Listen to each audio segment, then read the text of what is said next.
రానున్న ఎన్నికలకు సంబంధించి టీడీపీ మూడో జాబితాను విడుదల చేయనుంది. దీంతో పార్టీ శ్రేణుల్లో తీవ్ర ఉత్కంఠ నెలకొంది. ఇప్పటికే ఆశావహులు అసంతృప్తులను బుజ్జగించిన అధ్యక్షుడు చంద్రబాబు నాయుడు ఇవాళ మూడవ జాబితా విడుదల చేయనున్నారు. ఇలా ఉంటే ఏలూరు ఎంపీ అభ్యర్థిగా యనమల రామకృష్ణుడి అల్లుడు మహేష్ యాదవ్ కు ఖరారైనట్టుగా సమాచారం. కర్నూలు ఎంపీ అభ్యర్థిగా బస్తిపాడు నాగరాజు, అమలాపురం ఎంపీ అభ్యర్థిగా జీఎంసీ బాలయోగి కుమారుడు హరీష్ బాపట్లకు, కృష్ణప్రసాద్ హిందూపురంలో పార్థసారథికి టికెట్లు ఖరారైనట్లుగా తెలుస్తోంది. ఇవాళ వీరి పేర్లను అధికారికంగా ప్రకటించే అవకాశం ఉంది.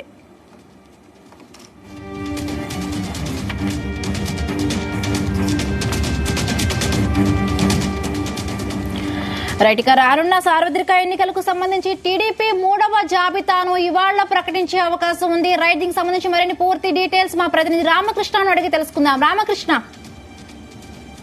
తెలుగుదేశం పార్టీకి సంబంధించి ఇప్పటికే అసెంబ్లీకి సంబంధించి 2 విడతలుగా కూడా అభ్యర్థుల పేర్లను ప్రకటించడం జరిగింది. ఇక అసెంబ్లీ స్థానాలకు సంబంధించి మిగిలి ఉంది 16 అసెంబ్లీ స్థానాలకు సంబంధించి అభ్యర్థులను ప్రకటించాల్సి ఉంది. అయితే పార్లమెంటు స్థానాల విషయానికి వస్తే 17 పార్లమెంటు స్థానాలు పొత్తులో భాగంగా తెలుగుదేశం పార్టీకి ఇవ్వడం జరిగింది. తెలుగుదేశం పార్టీ ఇప్పటి వరకు కూడా ఒక్క పార్లమెంటు స్థానానికి సంబంధించి అభ్యర్థిని కూడా ప్రకటించలేదు. అయితే దీనికి సంబంధించి కసరత్తు అయితే పూర్తయిపోయింది. ఈ రోజు మధ్యాహ్నానికి లేదంటే రాత్రికల్లా కూడా దీనికి పార్లమెంటు స్థానాలు, అటు అసెంబ్లీ స్థానాలకు సంబంధించి మిగిలి ఉన్నటువంటి 16 అసెంబ్లీ స్థానాలకు సంబంధించినటువంటి అభ్యర్థుల జాబితాను ప్రకటించే అవకాశాలు అయితే ఉన్నాయి. ప్రధానంగా మనకు అందినటువంటి సమాచారం ప్రకారం ఏలూరు, ఎందుకంటే గత కొద్ది రోజులుగా కూడా చాలా పార్లమెంటు స్థానాలకు సంబంధించి ఒక క్లారిటీ అయితే వచ్చినప్పటికీ ఏలూరు పార్లమెంట్ విషయంలో ఎక్కడా కూడా క్లారిటీ రానటువంటి పరిస్థితి అయితే ఉంది. ఎందుకంటే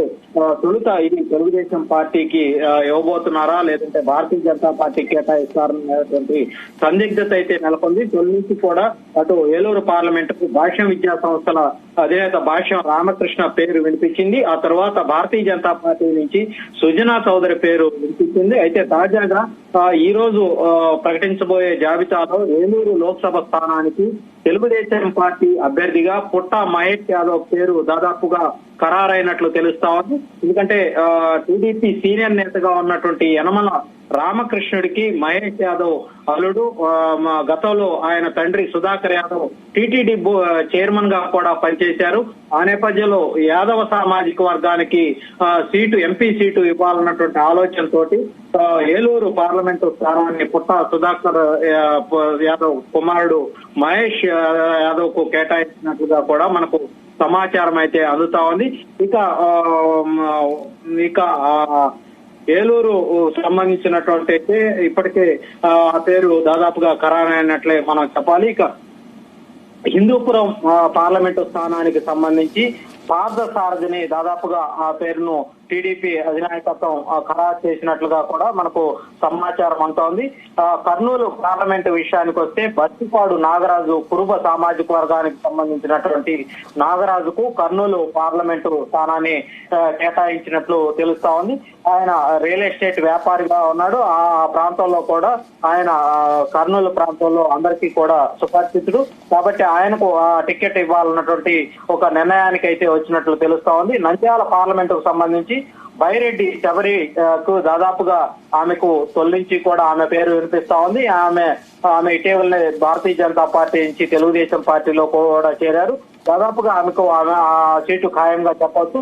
ఇక అమలాపురం పార్లమెంటు ఎస్సీ పార్లమెంటుకు సంబంధించి అక్కడి నుంచి ఎప్పట్లాగా గతం నుంచే కూడా బాలయోగి కుమారుడు గంటి హరీష్ పేరు వినిపిస్తా ఉంది. దాదాపుగా ఆయనకు టికెట్ కన్ఫామ్ అనే చెప్పాలి.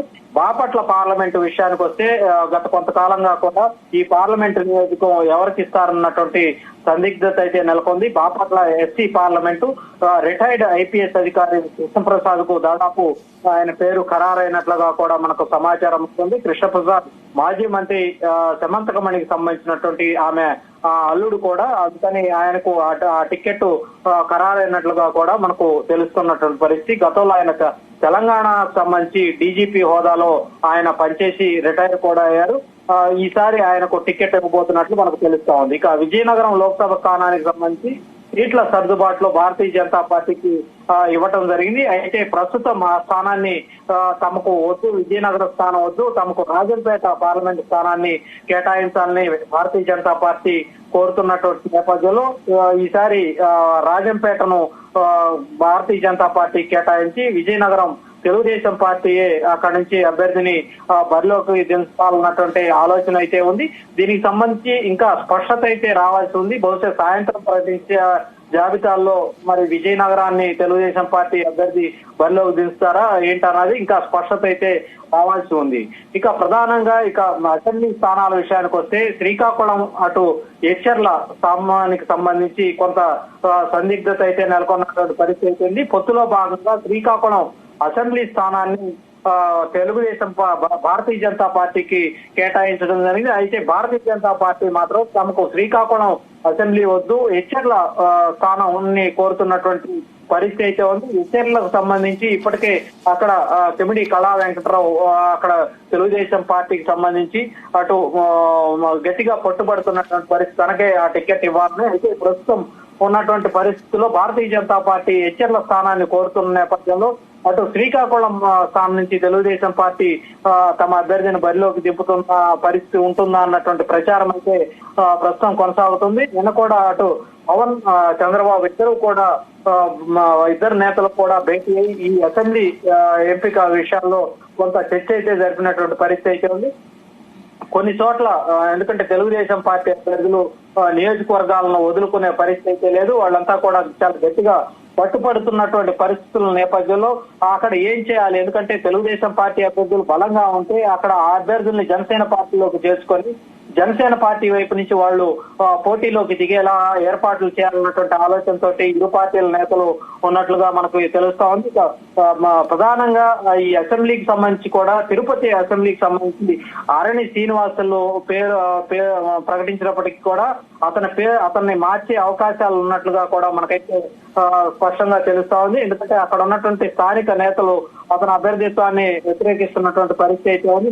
టీడీపీ మాజీ ఎమ్మెల్యే సుగుణమ్మ పేరును ప్రధానంగా అక్కడ ఉన్నటువంటి స్థానిక నేతలు తెర మీదకు తీసుకున్నటువంటి పరిస్థితి నేపథ్యంలో ఆమె పేరును ప్రకటించే అవకాశాలు ఉన్నాయా అన్నటువంటి వాదన కూడా వినిపిస్తా ఉంది. కాకినాడ పార్లమెంటు సీటు విషయానికి వస్తే ఇప్పటికే జనసేన ఉదయ్ శ్రీనివాస్ పోటీ చేస్తారని పవన్ కళ్యాణ్ ఇప్పటికే ప్రకటించడం జరిగింది.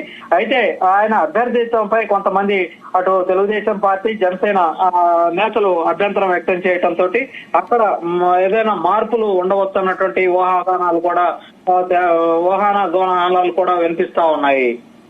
Right, thank you Ramakrishna, thanks for the updates.